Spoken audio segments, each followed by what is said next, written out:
You know, some of the worst investing advice out there, it sounds like pure wisdom. It's simple, it's catchy, and we hear it so often that we just assume it has to be true. So today, we're going to tackle one of the biggest investing rules there is and show you why following it could quietly be costing you a fortune. I'm sure you've heard this one a million times. Invest in what you know. And it feels so intuitive, doesn't it? It just makes perfect sense. Stick with the companies, the products, the stuff you actually get and use every day. I mean, it's so simple. It just has to be smart, right? And that is the million-dollar question, isn't it? Because let's be real, loving a product and truly understanding the complex, messy business that actually makes it, well, those are two completely different things. And getting those two things mixed up, that can be a really, really expensive mistake. Okay, so let's make this real for a second. Think about those brands you're just passionate about. Maybe you're on your Peloton every single morning, it's totally changed your life. Or maybe you live in your Allbirds sneakers and you tell all your friends how unbelievably comfortable they are. You really feel like you know these products inside and out.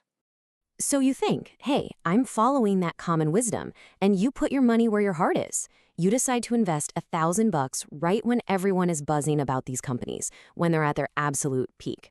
So, what do you think that investment is worth today? Yeah, the results are, well, pretty sobering. Let's just break this down. Your $1,000 in Peloton, which you bought when the stock was flying high at over $167 a share, it's now worth just $40.14.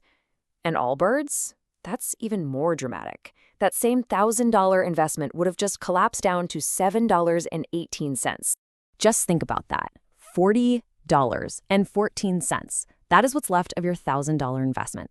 This right here is the giant, painful gap between a product you love and a business that's actually a sound investment. Okay, so where in the world did this really dangerous piece of advice even come from?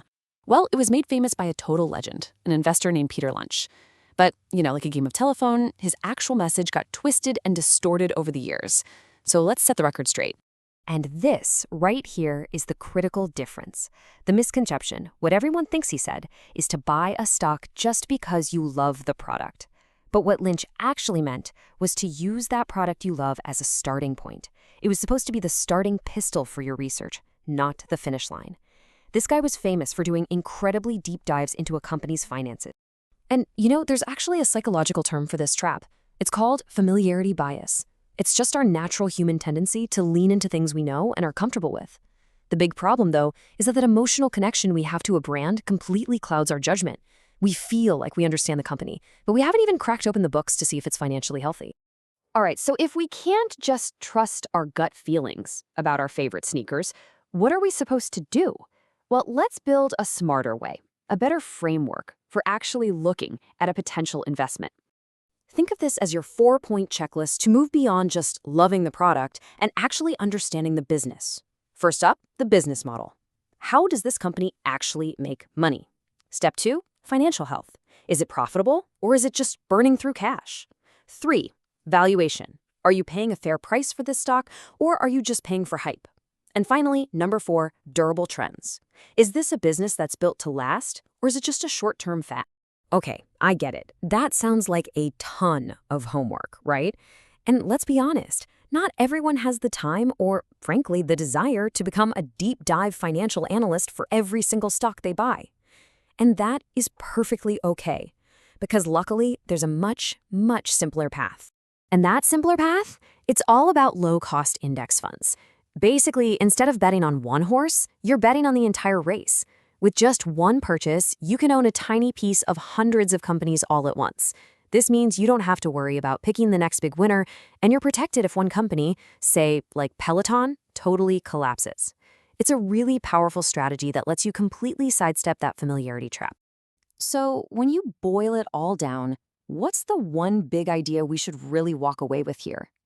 Well, it comes down to a really simple but powerful idea. Look, being a fan of our product, that's awesome. We all are. But being a smart investor, that requires something totally different. It requires you to be an analyst. The absolute best in the business learn how to separate their personal affection for a brand from their cold, hard, rational analysis of the actual business itself. So I'm going to leave you with this one question, and I want you to really think about it. Take a hard look at your own portfolio. Are your investments built on the solid foundation of a balance sheet, or are they just built on a feeling?